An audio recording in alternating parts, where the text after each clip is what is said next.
Hi,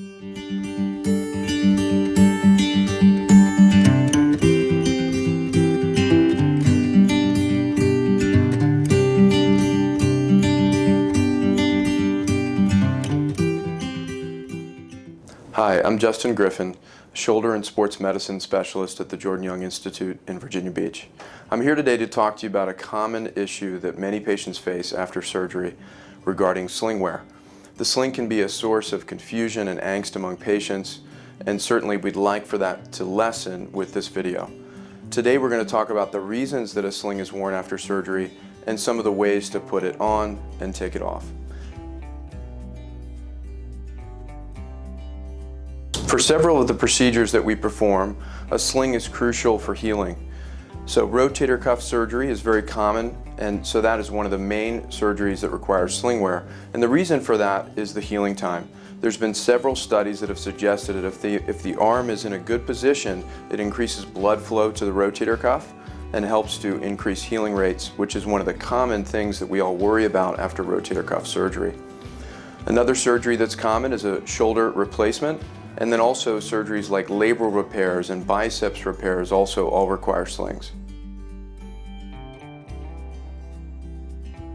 Our most commonly used sling is the Breg Slingshot 3, and we're going to go through some of the components of this before we demonstrate its use.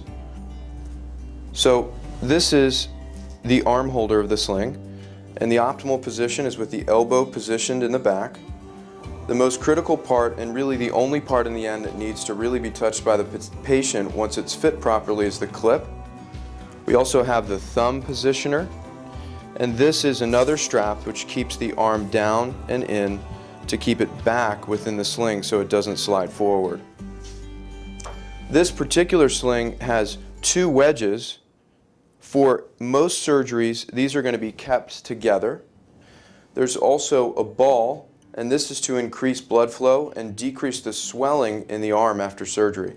So there's no other purpose for this except just to use it to try to decrease the amount of swelling, because naturally the fluid in your arm will go down the arm into the hand. The straps are oftentimes the most confusing. So this is the actual shoulder strap, and there's a couple of components to this. So the most critical one is the clip, and this clips directly into the other one. And this is really the main portion that the patient is going to use to put the sling on and off. There are a couple of other straps. There's one that goes over the top of the shoulder, and there's one that goes underneath. And the purpose of this is to keep the sling from rubbing the neck as much on the top. In the back, this is an adjustment strap, and we always recommend always adjusting all of the components if you're going to adjust one, because that allows all of the components to sit properly on the shoulder. The final strap is the strap that goes around the back and then clips into the other side of the sling to keep it positioned in the front of the body. So the sling can actually be worn for another sided surgery if for some reason in the future you need to have a different surgery on the other shoulder. So we always recommend to our patients that they keep their sling. So in most cases, you'll wake up after surgery with your sling in place. One of the common problems is after it comes off, how to put it back on. So that's what we're here to really review. In almost all surgeries, you wear the sling for 6 weeks after shoulder surgery. It should be worn at all times of the day, except for physical therapy, and of course showering and other activities that you need to get in and out of the sling, such as dressing.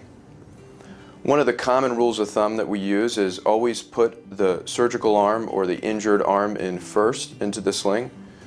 And then even at night, you're going to want to wear the sling. In many cases, it's easiest to wear it when you're sitting up in a 30-degree position, because when you lay flat, oftentimes the arm wants to hang out to the side, which makes it difficult.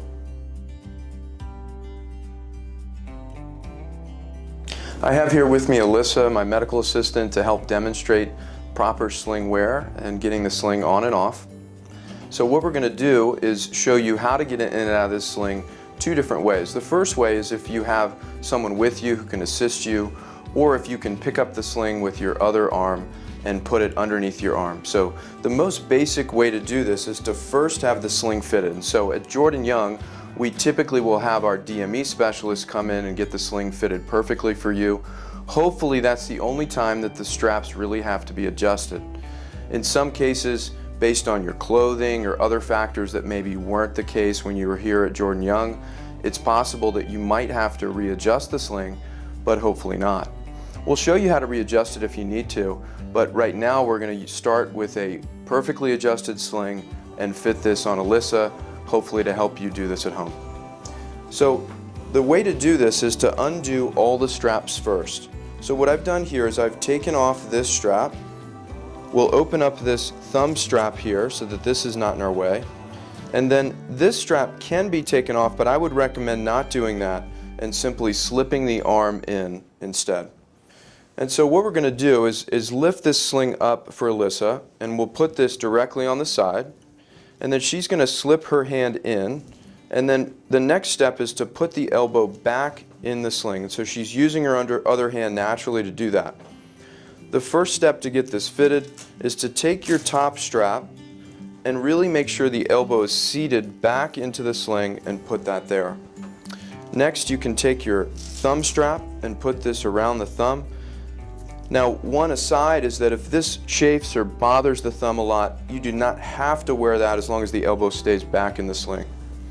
And then the next step would be to get this up and over the shoulder. And so this strap, it can be very confusing. This does not go over the head. This goes on just like a backpack would go on. And so Alyssa's going to lift her other arm up and slip that over the shoulder.